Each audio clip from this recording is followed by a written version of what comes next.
안녕하세요. 일단 시작하기 전에 저희는 이제 민중신학회에서 나온 장공 팀입니다.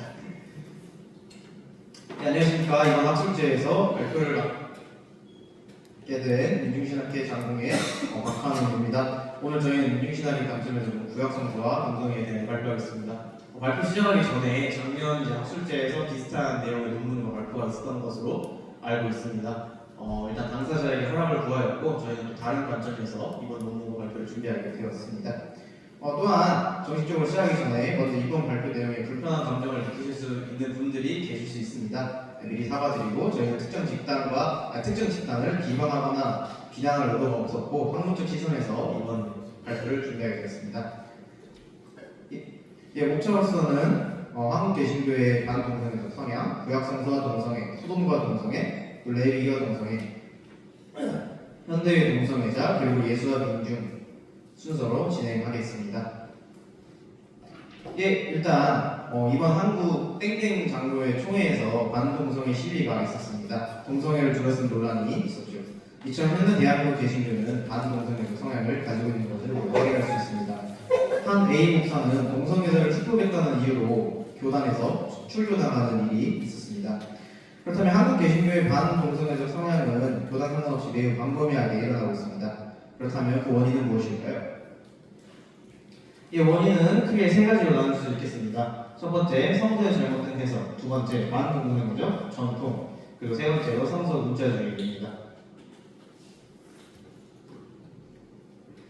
성서에는 현대의 동성애 개념이 존재하지 않았지만 이를 인지하지 못하고 성서를 잘못 해석하여 성서가 동성애를 죄로 주장하고 한국 개신교는 강하게 믿고 있습니다. 또한 전통적으로 기독교는 반동성애적 행보를 보여온 것도 사실입니다. 예시로서는 소돔이라는 단어는 남색이라는 뜻으로 통용되는 사례가 존재합니다. 이러한 문제들에 이어 성서 문자주의에 입각하는 한국 개신교의 주의교단들은 반동성애적 성향을 보입니다. 그렇다면 성서 문자주의가 아닌 다른 시선으로 성서를 본다면 과연 성서는 동성애를 죄라고 주장하고 있는지에 대한 연구를 시작해 보겠습니다. 과연 구약성서가 동성애를 죄라고 주장하는지에 대한 발표입니다. 동성애 집단이 가장 많이 인용하는 성서의 구절은 창세기의 소돔 이야기와 레위기 율법입니다. 소돔의 멸망 이유가 동성애로 인한 죄라는 주장이 있습니다. 또한 레위기 18장 22절은 동성애를 죄악시하는 것처럼 보이는 구절입니다. 하지만 우리는 이러한 성서 해석이 옳은가에 대한 논의가 필요합니다. 또한 현대의 동성애 개념이 구약 성서가 쓰여진 시기에는 존재하였는지에 대해 알아봐야 합니다. 현대의 동성애 개념, 일명 호모섹슈얼리티는 19세기 처음 등장한 개념입니다. 스위스 의사 뱅커드는 동성애를 하나의 정상적인 성적 지향으로 정의하였습니다. 따라서 이러한 성적 지향의 의미를 담고 있는 동성애, 일명 호모섹슈얼리티는 19세기에 처음 등장하고 구약 성서가 쓰여질 시기에는 존재하지 않았던 개념입니다. 구약 성서에는 이러한 성적 지향적 동성애, 호모섹슈얼리티가 존재하지 않았고 오로지 동성관, 관계, 행위만을 기록하고 있습니다. 그렇다면 구약의 저자들은 소돔과 레위기에서 무엇을 전하려고 했는지에 대해 발표해보겠습니다. 일단 먼저 소돔 이야기입니다. 소돔은 창세기에 나오는 도시로 동성애 때문에 멸망한 도시라는 주장이 계속해서 있었습니다. 이러한 주장은 창세기 19장 5절에 우리가 그들을 상관하리라 라는 구절을 근거로 합니다. 이 상관하다라는 단어는 무엇이길래 동성애를 뜻하는 단어처럼 읽히는 것일까요? 상관하다의 히브리어 원어는 야다라고 읽을 수 있습니다. 야다는 때때로 성관계하다라는 뜻으로 이해가 되고 해석됩니다. 이 야다라는 동사는 구약에서 약 943번 정도 쓰였고 그중 10번은 성관계하다라는 뜻으로 쓰였다고 합니다.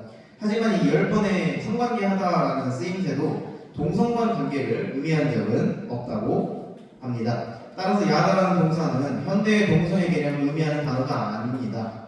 그렇기에 소돔이 동성애를 멸망했다는 근거는 부족한 것을 우리가 확인할 수 있습니다. 그렇다면 소돔의 죄는 동성애가 아니라 무엇일까요? 당시 근동은 손님 접대 관습을 매우 중요하게 생각하였습니다. 근동이 말 중에 자식을 죽인 원수라도 손님으로 방문하면 환대해야 한다라는 말이 있을 정도로 고대 근동에서는 손님 접대 관습을 매우 중요한 규칙으로 사용했습니다. 신명기 10장 19절에는 나그네를 살아가라 라는 구절도 이러한 관습과 연결돼서 우리가 확인할 수 있습니다. 이런 점으로 본다면 소돔의 죄는 손님을 접대하지 않은, 손님을 환대하지 않은 죄로 정리될 수 있습니다. 손님으로 온 천사들을 위협하고 폭력을 행사하려 하였던 소돔의 주민들은 당연히 이러한 관습에 어긋난 큰 죄를 저지른 것을 우리가 확인할 수 있습니다.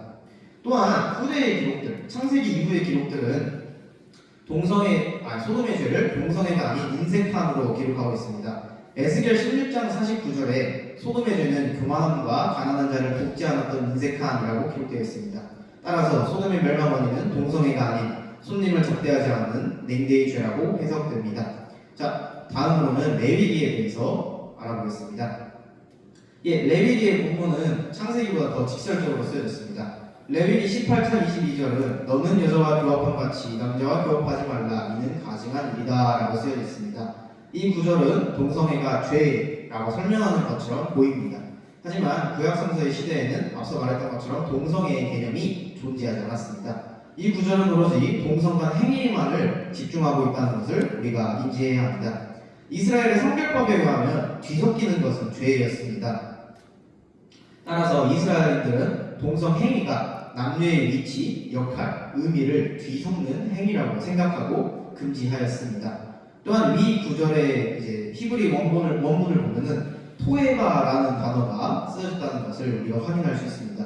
이 토에바라는 단어는 우상 숭배를 금지할 때 쓰여지는 특수한 형용사라고 합니다. 따라서 이러한 형용사가 쓰여진 레위기 18장 22절은 동성애, 호모섹슈얼리티가 아닌 우상 숭배를 금지한다고 보는 쪽이 더 타당한 해석입니다. 당시 가나안에는 많은 이방 신전들이 존재하였고 이스라엘 백성들은 이방 신전에 방문하여 이방 사제들, 동성을 포함한 이방 사제들과 관계를 맺는 일이 있었다고 합니다.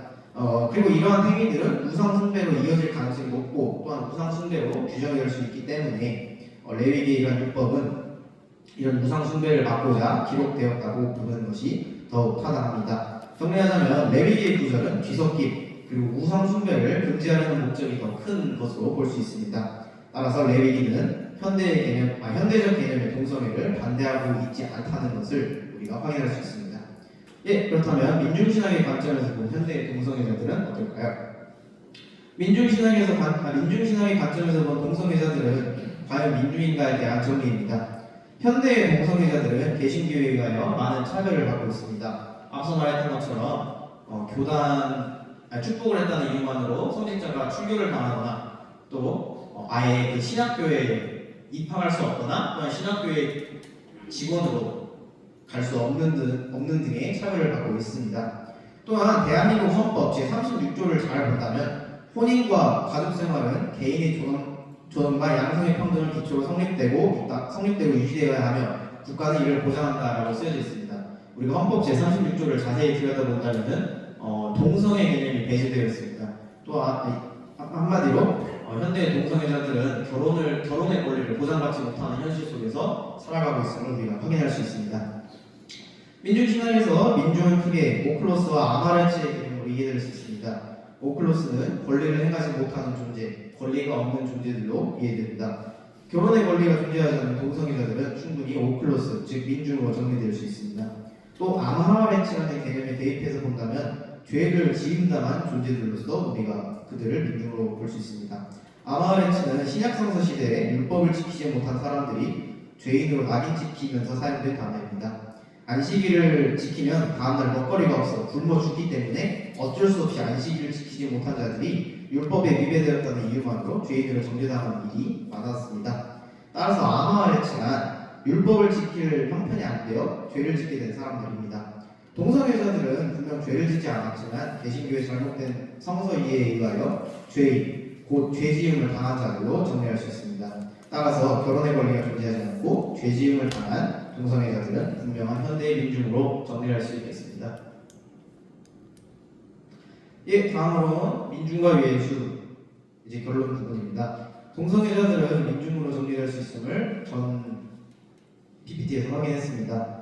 카코스와 포네로스라는 단어들은 보통 아카다라고 번역이 됩니다. 하지만 그 원어의 의미는 병이 나거나 가난하다 혹은 추방당한 자들로 번역되는 게 더 맞는 번역입니다. 이러한 단어들은 죄라는 것은 결국 행위로 인하여 일어나고 일어나고 죄를 지을 수밖에 없는 상황이 존재함을 암시합니다. 이러한 죄를 지을 수밖에 없는 상황은 민중신학에서 구조학으로 정리가 됩니다. 안병무 박사는 구조학의 파괴야말로 진정한 민중의 해방이라고 설명하고 있습니다. 현대의 동성애자들은 구조학에 의하여 죄지음을 당했기에 분명한 민중으로 정리됩니다. 이러한 민중을 예수는 어떻게 대하였고 우리는 어떻게 대해야 할까요? 예수는 자신을 모클레스, 아마레츠와 동일시하였습니다. 마태복음 25장 35절에서 38절을 본다면 예수는 언제나 억압받는 자이고 억압받는 자들과 함께였다는 것을 확인할 수 있습니다. 또한 마태복음 11장 19절을 본다면 예수는 분명히 죄인과 세리의 친구로서 이해되었습니다. 이러한 행적으로 미뤄본다면 예수는 절대로 동성애자들을 정죄하거나 억압하는 자가 아닌 함께하는 자로 볼 수 있습니다. 문익환 목사님의 저서 히브리 민중사에서 야훼를 철저히 노예들의 신으로 이해합니다. 지배자나 구조학을 생성하는 자들이 하나님이 아닌 오로지 노예들, 억압받는 자들을 위한 신으로 설명됩니다. 따라서 하나님은 억압받은 동성애자들과 함께하고 계십니다. 이처럼 우리는 예수의 행적을 이해하고 또한 하나님의 진정한 의미를 이해할 수 있어야 합니다. 기독교의 뿌리로 돌아가서 진정으로 우리가 우리의 이웃을 사랑하고 예수가 하였던 것처럼 우리도 예수와 함께 하여야 합니다. 요한복음 11장 16절을 보면 사도 토마스가 하였던 말처럼 우리는 예수와 함께 죽으러 가야 합니다. 정리하자면 구약성서는 절대로 현대적 개념의 동성애인 호모섹슈얼리티를 죄라고 주장하지 않고 있습니다. 하지만 현재 한국 개신교는 성서 문자주의에 입각하여 잘못된 성서 해석으로 많은 동성애자들을 민중으로 만들고 있습니다. 이러한 사회에서 신학생인 우리들은 교회를 더 바른 길로 이끌어야 하고 틀린 것에는 틀렸다, 아니다라고 말할 수 있어야 하는 자세를 가지고 있어야 합니다. 예, 이상으로 발표 마치겠습니다. 감사합니다.